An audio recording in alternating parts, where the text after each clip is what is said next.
সালামু আলাইকুম, সবাই কেমন আছেন? আশা করি সবাই ভালো আছেন। বন্ধুরা, এই যে দেখেন আমার বাসার আমি যেখানে থাকি এটা রুমের পাশে একটা তরমুজ গাছ উঠছে। এই দেখেন,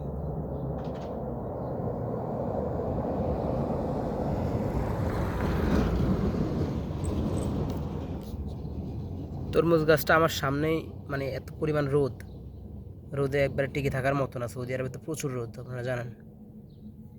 তো আমি কি করলাম, চতুর্পাশে মাটি দিয়া আপনার উপরে একটা বোতল লাগাইছি পানির। দেখেন এখান দিয়ে পানি দিই, আর এক ফোঁটা করে পানি পড়ে, যে দেখেন নিচ দিয়া।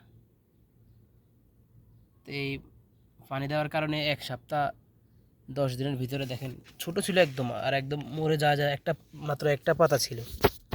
আর এখন দেখেন কি সুন্দর হয়েছে, সবুজ পাতা।